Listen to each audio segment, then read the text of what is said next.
నమస్తే సార్. నమస్తే. శక్తి మీడియా నుంచి మాట్లాడుతున్నామండి. చెప్పండి. సార్, మీరు బీఆర్ఎస్ సీనియర్ నాయకులు, సుదీర్ఘకాలంగా పనిచేస్తున్నారు. ఇప్పుడు కవిత గారి సస్పెన్షన్ ఏమంటారు సార్? దీనిపై మీ అభిప్రాయం ఏంటి? కవిత గారి సస్పెన్షన్ అంటే నా అభిప్రాయం కాకుండా అది అధిష్టానం అభిప్రాయం. అధిష్టానం ఏ నిర్ణయం తీసుకున్నా కూడా దానికి కట్టుబడి ఉంటాం మేము కార్యకర్తలు, బీఆర్ఎస్ కార్యకర్తలుగా. ఓకే.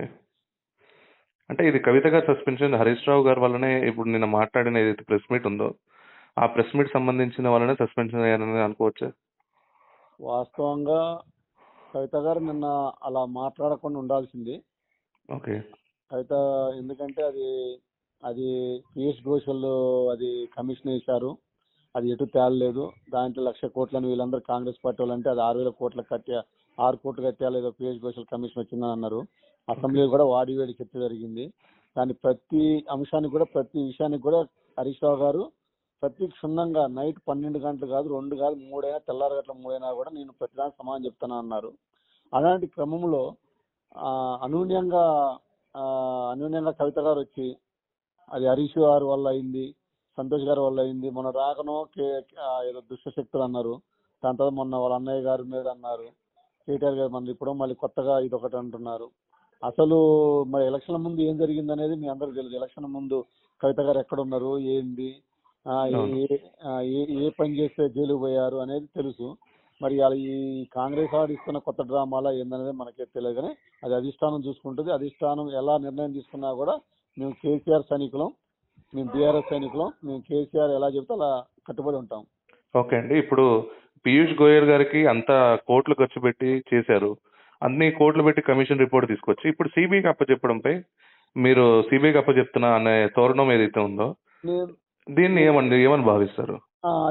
ఇది రాష్ట్ర ప్రభుత్వం వైఫల్యం. అది ఇప్పుడు కేంద్ర ప్రభుత్వంలో రాహుల్ గాంధీ గారు ఏమంటున్నారంటే సిబిఐ అనేది అది ఓన్లీ బీజేపీ సంబంధించింది, దాంట్లో ఎలాంటి ఇన్వెస్టిగేషన్ ఉండదు, ఎవరినైతే జైలు పంపాలో వాళ్ళని జైలు పంపిద్దాం ఉపయోగించుకుంటారో అక్కడనో రాహుల్ గాంధీ అంటారు.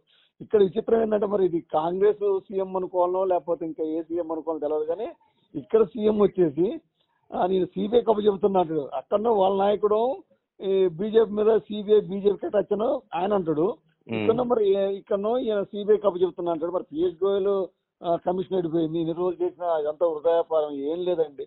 ఇది మసిబూసి మారడికాయ చేసినట్టుగా కేసీఆర్ కి ఏదైతే మంచి పేరు వచ్చిందో, కాళేశ్వరం వల్ల ఉత్తర తెలంగాణ, దక్షిణ తెలంగాణ అన్ని సస్యశ్యామలం అయినాయో, ఆ ప్రాజెక్టు మీద ఎంత మంచి పేరు అది చెడగొడడానికి, ఆ పేరుని తూడిపేయడానికి ఒక కుట్రపూరితంగా ఈ కాంగ్రెస్ ప్రభుత్వం ఆడుతున్న ఒక దొంగ నాటకం అండి.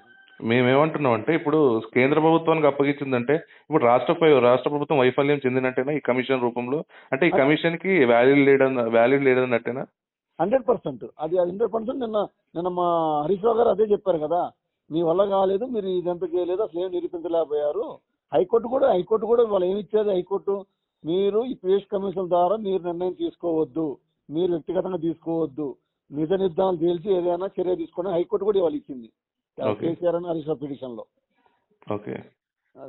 అంటే ఇప్పుడు సిబిఐకి అప్పచెప్పడం వల్ల ఇప్పుడు క్లియర్ గా ఇప్పుడు మనం చాలా కేసెస్ చూస్తున్నాం మన తెలంగాణలో కానీ ఆంధ్ర కానీ. ఈ సిబిఐ కేసులు అనేది చాలా లాంగ్ ప్రాసెస్ జరుగుతుంది. ఇది నిజ నిజాలు తేలేంత వరకు ఇది కాలయాపన చేయడం వరకనే ఇప్పుడు స్థానిక ఎలక్షన్స్ వస్తున్నా దాంట్లో ఇది హైడ్రామా అనుకోవచ్చా? 100% కేసీఆర్ మీద బురద చల్లాలని, బీఆర్ఎస్ మీద బురద చల్లాలని మొన్న రానక ఫస్ట్ ఫోన్ ట్యాపింగ్ అయింది. ఫోన్ ట్యాపింగ్ తర్వాత కార్ రేస్ అయింది. కార్ రేసింగ్ తర్వాత మళ్ళీ కాళేశ్వరం తర్వాత మళ్ళీ ఇంకేదో. ఇట్లా కాంగ్రెస్ మీరు చూస్తున్న అసెంబ్లీలో కేసీఆర్ లేని, కాళేశ్వరం లేని అసలు ఒక్క చర్చ కూడా, వేరే చర్చ పేదల గురించి కానీ ఇంకే దాని గురించి దేని గురించి చర్చ జరగలేదు. ఓన్లీ కాళేశ్వరం ఏదైతే అవినీతి జరిగిందని పదే చెబుతున్నారో అది ఏం నిరూపించలేకపోతారు కాంగ్రెస్ వాళ్ళు, ఏం వల్ల కావట్లేదు. దీన్ని బూచిగా చూపెట్టి ఈ స్థానిక సంస్థల్లో లబ్ధి పొందాలని, కేసీఆర్ మీద బురదల్లాలని ఈ కాలయాపన కోసం సిబిఐకి అప్పచెప్పడం జరుగుతుంది. అయితే గతంలో చూస్తే మనం కొంతమంది నాయకులు ఏదైతే ఆది నరేందర్ రెడ్డి గారి అండి, విజయశాంతి గారిని కానీ ఇట్లానే పార్టీకి వ్యతిరేకంగా మాట్లాడినప్పుడు వెంటనే పార్టీ నుంచి సస్పెన్షన్ కాకుండా బర్తరఫ్ అని చెప్పారు. ఇప్పుడు కవిత గారిని సస్పెన్షన్ అనే దాంట్లో ఇక్కడ ఒక అంటే కొంతకాలం వరకే సస్పెన్షన్ ఉంటుందా, లేకపోతే ఈ సస్పెన్షన్ ఎత్తవేస్తారా? ఇప్పుడు ఒకటేనండి, పార్టీకి ఎవరైతే వ్యతిరేక కార్యకలాపాలు చేస్తారో వారికి గ్యారంటీగా సస్పెన్షన్ గ్యారంటీ అయింది. ఇంకా ఇంకా వాళ్ళు తప్పు తెలుసుకుంటారు అనుకోండి, తప్పు తెలుసుకొని నేను తప్పు తెలుసుకొని వచ్చినట్టు జాయిన్ చేసుకుంటారు అధిష్టానం నిర్ణయం. లేదు అట్నే కార్యకలాపాలు అట్నే కొనసాగించుకుంటే వ్యతిరేక కార్యకలాపాలు కొనసాగించుకుంటూ పోతే వాళ్ళు కూడా సేమ్ గతంలో ఎవరికి ఏది పట్టిందో అలానే పడుతుంది. అది అధిష్టానం నిర్ణయిస్తుంది. ఓకే. మొత్తానికి ఇప్పుడు కంపేర్ చేసుకుంటే ఇప్పుడు స్థానిక ఎలక్షన్స్ వెళ్ళేటప్పుడు ఇప్పుడు బీఆర్ఎస్ ని ఒక కన్ఫ్యూజన్ స్టేట్ లో ఉన్నారా, క్లిస్టర్ క్లియర్ స్టేట్ లో ఉన్నారా సార్?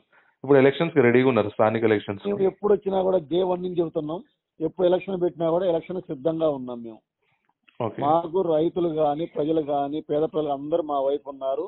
ఇవాళ మీరు చూస్తుంటే రాష్ట్రంలో ఎలాంటి పరిస్థితి ఏర్పడదంటే మీరు గమనిస్తూ ఉన్నారు. ఒక కనీసం మందు చల్లడానికి యూరియా కట్టలు కూడా దొరకని పరిస్థితుల్లో ఉన్నారు. ఏది మన బ్లాక్లు అమ్ముకుంటున్నారని వార్తలు వస్తున్నాయి, మీ సోషల్ మీడియాలో చెప్తున్నారు, పేపర్లో చెప్తున్నారు. ఇది ఎక్కడదండి అన్న, రైతుల దగ్గర తినే కూడి దగ్గర కూడా వీళ్ళు కమిషన్లు తీసుకుంటారంటే అది ఎంత దౌర్భాగ్య స్థితిలో ఉంది. ఆ రోజు కేసీఆర్ గారు రైతే రాజ్యం, రైతు మంచిగుంటేనే రాజ్యం బాగుంటది, రాష్ట్రం బాగుంటది అంటే ఇవాళ రైతుల నోట్లే మన్ను కొట్టుకుంటూ చేస్తున్నారు. గ్యారంటీ వీళ్ళు తగిన బుద్ధి చెప్తాము. స్థానిక సంస్థలు ఎప్పుడు పెట్టినా కూడా మేము బీ రెడీ. అంటే ఇప్పుడు స్థానిక ఎలక్షన్స్ వల్లనే ఇప్పుడు బూచిగా చూపిస్తున్నారండి కాళేశ్వరం ప్రాజెక్ట్ అనేది. కేవలం స్థానిక ఎన్నికలు కేసీఆర్ కుటుంబం మీద బురద చల్లాలి. అవినీతి, ఆయన ఇంత మట్టికి అవినీతి లేదు, అవినీతి బురద చల్లాలి. 1,00,00,000 కోట్లు అన్నారు, 1,00,00,000 కోట్ల నుంచి 60,000 కోట్లు అన్నారు, 6 కోట్లు అన్నారు, లాస్ట్ పీసుకున్న 6 కోట్లు అన్నారు. ఇంకా ఈ అసలు కాళేశ్వరం మొత్తం కడితేనే 1,00,00,000 కోట్లు కాలేదు. అలాంటి 1,00,00,000 కోట్లు అవినీతి ఎక్కడండి? ఒక్క నిమిషం మీరు కూడా ఆలోచించండి. మీడియా ద్వారా 1,00,00,000 కోట్లు అవినీతి ఎక్కడ జరిగింది? అది మొత్తం కడితే 1,00,00,000 కోట్లు అన్నారు. మరి 1,00,00,000 కోట్ల అవినీతి అంటే రూపాయి ఖర్చు పెట్టకుండా కట్టారా? అదేలేండి, అది చెప్తున్నాం అండి. అంటే ఇదేంటంటే తెలివి తక్కువ, కాంగ్రెస్ తెలివి తక్కువ పాలన. అనవసరంగా కేసీఆర్ బురదల్లాలని, ఆ మహానాయకుడు బురదల్లాలని ఇదంతా చేస్తుంది. ఓకే అండి, థ్యాంక్ యూ. ఓకే. అనవసరంగా కేసీఆర్ బురదల్లాలని, ఆ మహానాయకుడు బురదల్లాలని ఇదంతా చేస్తుంది. ఓకే అండి, థ్యాంక్ యూ. ఓకే. అనవసరంగా కేసీఆర్ బురదల్లాలని, ఆ మహానాయకుడు బురదల్లాలని ఇదంతా చేస్తుంది. ఓకే అండి, థ్యాంక్ యూ. ఓకే.